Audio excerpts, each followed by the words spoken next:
মার্কিন সামরিক ঘাঁটিতে ইরানের হামলার খবর পাওয়া গেছে। যুক্তরাষ্ট্রের ইরানের নাতানজ, ফর্দো ও ইস্পাহান পারমাণবিক কেন্দ্রগুলোতে B-2 বোমারু বিমানের মাধ্যমে হামলার পর এই প্রথম মার্কিন সামরিক ঘাঁটিতে হামলার খবর সামনে এলো।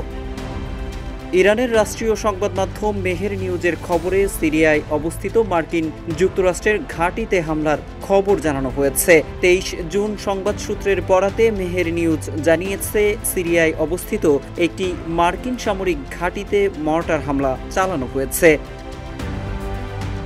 প্রতিবেদনে দাবি করা হয়েছে, সিরিয়ার পশ্চিম হাসাকা প্রদেশের একটি এলাকায় অবস্থিত ওই মার্কিন সামরিক ঘাঁটিকে লক্ষ্য করে হামলা চালানো হয়। সংবাদ মাধ্যমটি জানিয়েছে, হামলার পর ঘাঁটির প্রধান প্রবেশ পথে কঠোর নিরাপত্তা ব্যবস্থা নেওয়া হয়েছে। ওয়ালটন আবারও মিলিয়নিয়ার অফারে ওয়ালটন ফ্রিজ কিনে আপনিও হয়ে যেতে পারেন মিলিয়নিয়ার। চলমান ইসরায়েল-ইরান বড় ধরনের সংঘাতের মধ্যে ইরানের 3 পারমাণবিক স্থাপনায় মার্কিন যুক্তরাষ্ট্র হামলা চালায়। এতে চলমান যুদ্ধ পরিস্থিতির আরও অবনতি হওয়ার সম্ভাবনা দেখা দিয়েছে।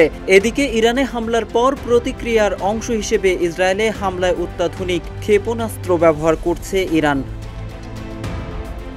ইরানের একের পর এক হামলায় নাস্তানাবুদ ইসরায়েল। ক্ষেপণাস্ত্রের আঘাতে ভেঙে বিধ্বস্ত হয়েছে অনেক স্থাপনা। বেজে উঠছে মধ্য দক্ষিণ ইসরায়েল ও জেরুজালেম সহ বিভিন্ন অঞ্চলে সতর্কতামূলক সাইরেন।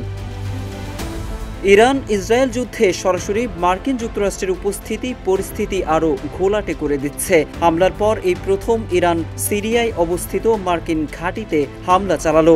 এর আগে ইরানের উপর মার্কিন হামলার নিন্দা জানিয়েছে চীন, রাশিয়া ও উত্তর কোরিয়া।